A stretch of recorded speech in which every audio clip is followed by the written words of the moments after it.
Good morning mga kapatid. Dito ka, Jay. Kapatid. Time check tayo. It's 8 a.m. Ang itinerary namin ngayon ay maglilibot-libot lang kami rito sa Singapore. Punta kami ng Jewel Changi Airport, tapos sa may Merlion Park, tapos basta kung saan na lang kami dalhin mamaya. Magpapagod ulit ang mga bata. Ayan si Kuya Iko. Tapos ito si JJ. Okay mga kapatid, lalabas na kami. Nintay lang namin si Mami, nag-aayos pa.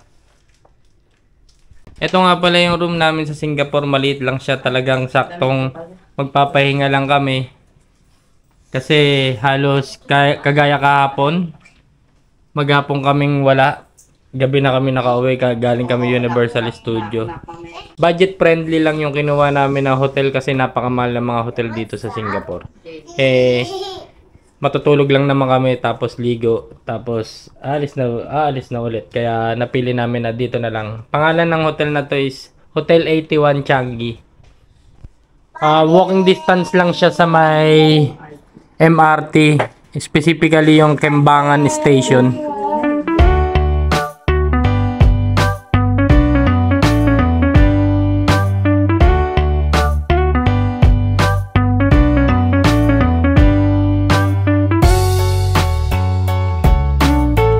Punta naman kami ngayon sa may Jewel. Daanan lang namin kung ano ba yung pwede natin makita. Let's go.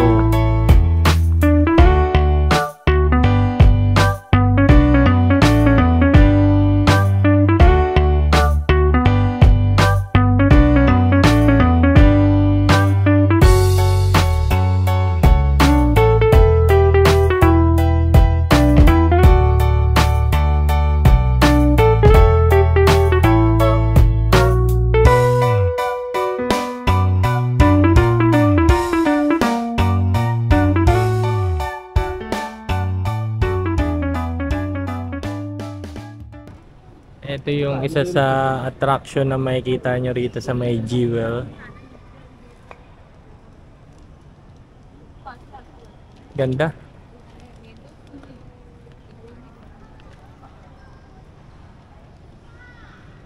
Dito tayo na. May ano rin dito. Train. Train to Busan.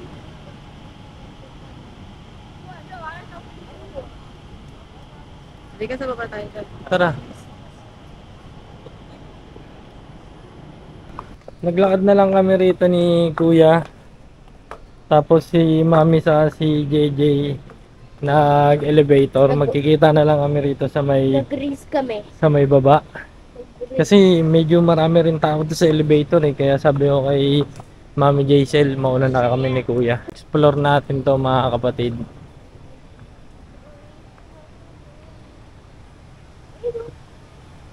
Ngayon lang ako nakakita ng jungle sa loob ng airport. Ang ganda. Ano? Habang naghihintay kami na mag-open yung sa may Jewel, puntahan muna natin to. Silipin lang natin tong isa sa attraction dito, yung Canopy Park. Entrance to Canopy Park. Ito na siya. Ganda talaga rito, nakaka-relax. Wow, astig.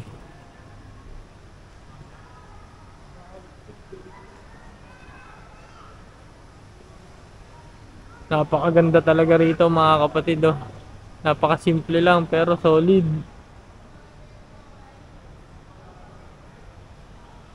Ayan yung part ng Canopy Park. Magpa-play lang kayo dun sa may ginawa nila na parang lubid. Pero close pa siya eh. Kaya gala-gala na lang muna rito.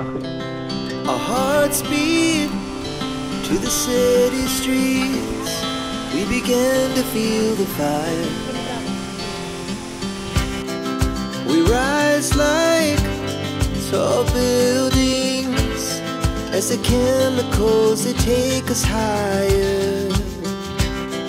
The night's young and it's just begun as she puts her hand in mine. We wanna chase the night, wanna dance to the light, pull the stars from the sky, just two hearts running wild. Never sleep, never stop, as we shout from the top. We're gonna. Ito naman yung itsura niya dito sa may forest mismo. Ito yung waterfalls nila rito. Now the morning is the afternoon. We lay awake in bed. The blast so loud as the hours. Tapos na tayo mga kapatid dito sa Changi Airport, sa may Jewel Changi Airport. Bye bye. Napakastig talaga ng lugar na to mga kapatid. Amazed na amazed ako.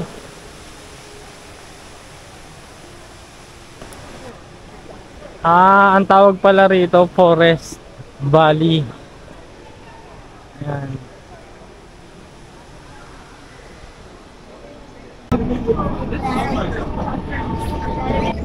Ayun yung hotel namin. Yung kulay blue. Na-delay yung kuha ko ng BTO eh. Kita lang siya rito sa may MRT station mismo.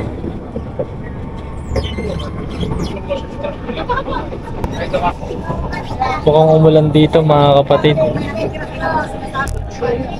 Papunta naman kami ngayon ng Merlion Park. Dito na kami sa may Raffles Place. Papunta kami ng Merlion Park. Tapos mukhang umulan dito. Basa eh. Kunyari kabisado natin yung lugar. Pero meron tayong map. Ayan oh. Kaya hindi tayo maliligaw.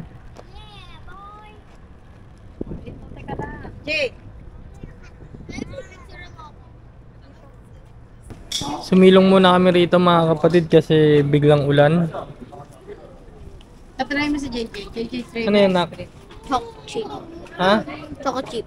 Choco chip. Sana gumanda yung panahon mga kapatid. Ito yung Jubilee Walk. Dito na tayo mga kapatid sa may Merlion Park. Dito sa pwesto kitang-kita mo na yung Marina Bay Sand. Tapos dito naman sa part na to, papunta na tayo dun sa Merlion Park. Ito yung famous dito eh, sa Singapore. Kapag pumunta ka ng Singapore, kailangan meron kang picture niyan. Grabe, ang daming tao mga kapatid. Sunday din kasi ngayon eh.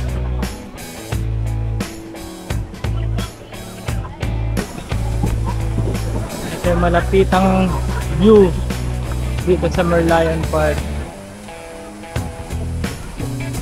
Ito mga kapatid, ito yung famous dito sa Singapore, yung Merlion Park. Zoom natin. Kaya napakaraming tao rito mga kapatid, pero ayos lang.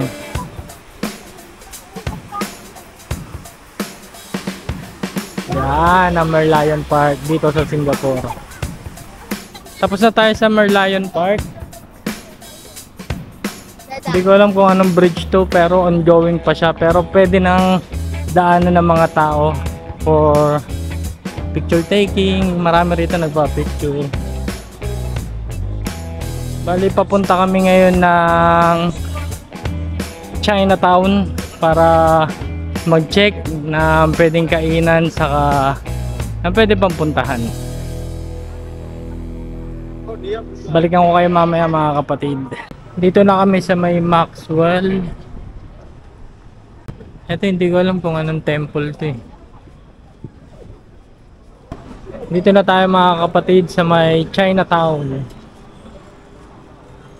Hanap lang tayo ng pwedeng kainan dito for lunch. Medyo nakakagutom yung ginagawa namin. Ayun mga kapatid, nandito kami ngayon sa may Hookers. Dito sa may Chinatown. Ang in-order ko sa akin, tinikman ko yung satay nila na may peanut sauce. Tapos kay Kuya Iko, ano to? Salted egg chicken. And the salted egg, diced chicken with rice. Ano lasa? Masarap daw, pero masarap naman in fairness. Tapos itong satay nila, mixture siya ng pork, chicken, saka muton. Tapos bumili lang kami ng orange juice saka mango juice. Tapos si Mami bumibili pa ng xiaolong bao saka ano pa ba yung binibili ni Mami? Basta dyan siya bumibili ng xiaolong bao sa Shanghai Fried. Tapos dito naman ako bumili ng satay 168 CNY. Kain na tayo mga kapatid. Let's go. Ito yung mga in-order ni Mami. Ano tawag dito? Wonton in chili oil. Wonton in chili oil. Tapos xiaolong bao. Tapos ano pa yung isa? Fried buns. Nasaan na raw? Waiting na lang kami sa fried buns. Pero kakain na kami. Let's go, let's go. Ito mga kapatid, tapos na kami kumain dito sa may Hooker Center. Sa may Chinatown, dito sa may Singapore. Kung gusto nyo ng mga iba't ibang klaseng pagkain, especially mga Chinese food, dito lang kayo pumunta. Sobrang haba at sobrang laki, ang dami niyong choices. Pero kapag tapos na kayo kumain, kailangan ililigpit nyo yung pinagkainan nyo kasi ang sabi, may penalty ba? Kapag iniwan nyo raw yung pinagkainan nyo rito sa table nyo is may penalty, pero hindi namin alam kung magkano. Kaya ngayon, magsusoli muna ako ng aming mga pinagkainan sa tamang sulian. Okay din to mga kapatid kasi kanina merong bata na nagsasaoli ng mga pinagkainan niya. At least habang bata pa lang sila, alam na nila yung mga dapat nilang gawin. Kaya goods to. Kaya mga kapatid, tara, let's go na. At maghanap na tayo ng pwedeng pampasalubong. Andito pa rin kami mga kapatid sa may Chinatown. Ang dami kasing nadaanan na pwedeng pagbilan ng pasalubong. Pero expect nyo rin na sobrang dagsa yung mga tao rito kasi nga dito kadalasan nagpupunta yung mga gustong maghanap ng mga pampasalubong na mura dito sa may Singapore. Eto mga kapatid, from Chinatown, nandito na tayo ngayon sa may Gardens by the Bay. Ang sinakyan namin ay yung color blue.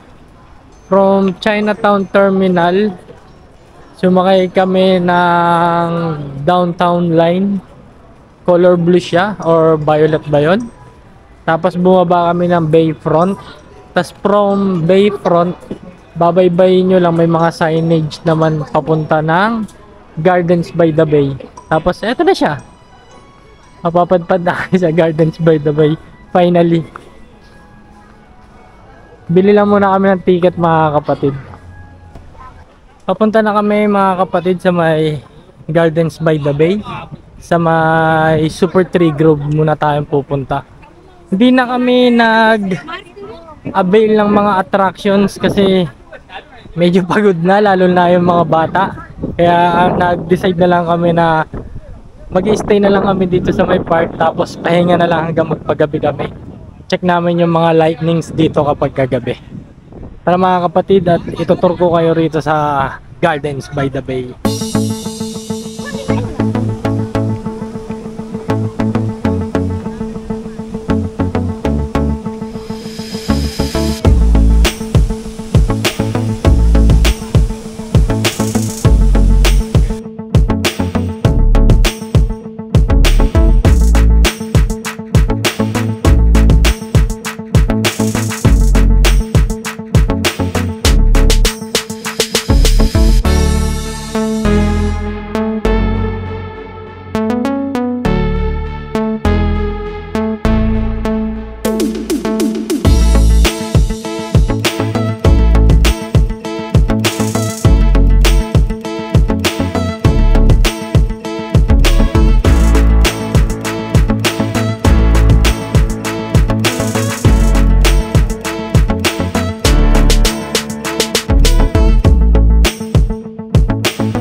maganda rito mga kapatid sa Garden by the Bay nila, kung ayaw nyong gumastos, pwedeng dito lang kayo mismo sa may park. Masarap tumambay, sariwa yung hangin, mag-i-enjoy yung mga anak nyo, yung mga bata. Wala pa kayong gastos, free lang siya. And if ever na gusto nyo namang itry yung kanilang mga attractions, nasa inyo naman yun kung gusto nyo itry, pero may bayad siya, may additional charges siya. Since sa case namin, goods na yung mga bata na magpahinga na lang, and kahit kami medyo pagod na rin, pero worth it naman yung pagod kasi nga nag-enjoy naman yung mga bata at na-explore namin etong Singapore. Kaya dun sa mga nagpa-plan na pumunta rito sa Garden by the Bay, libre lang siya. Ngayon kung gusto nyong itry yung mga attractions nila, may additional charges lang sila. Ito sa yung isang main attraction nila, Cloud Forest. Ayan o, hindi ko alam kung nakikita sa camera ko. Ito try ko i-zoom.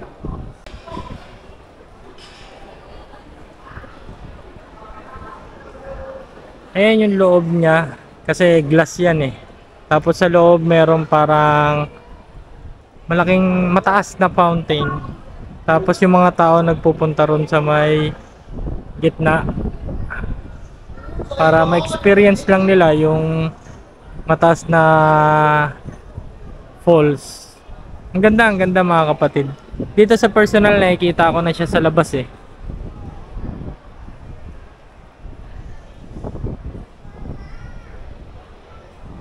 Ang astig nung may may forest, tapos may falls na mataas. Tapos nasa loob siya ng, hindi ko alam kung parang building ba to. Tapos puro glass yung yung pader niya. Ang ganda. Ayan, dyan yung entrance.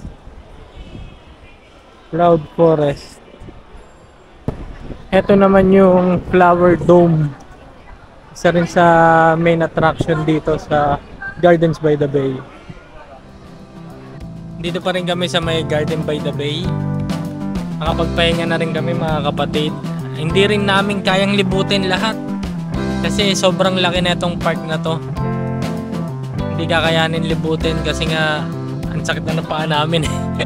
Nakapagpahinga na rin kami, tapos hihintayin sana namin yung lights on, kaso 8 PM pa raw.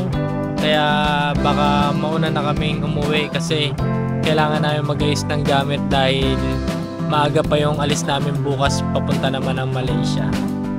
Ang gagawin na lang namin mga kapatid ay kakain na lang kami ng dinner, tapos uwi na kami ng hotel, tapos mag-aasikaso na kami, tapos pahinga na kasi pagod na rin sila kuya, si JJ, si Mami. Ito na siguro yung end ng tour natin dito sa Singapore mga kapatid. Ilalagay ko rin sa description box lahat ng detalye ng mga ginawa namin dito sa Singapore, like sa Universal Studio, tapos yung mga pinuntahan namin ngayon dito na mga tourist attraction din dito sa Singapore. Alright mga kapatid, from Lakwachero, #Project Laboy. Happy travel and peace! Yo!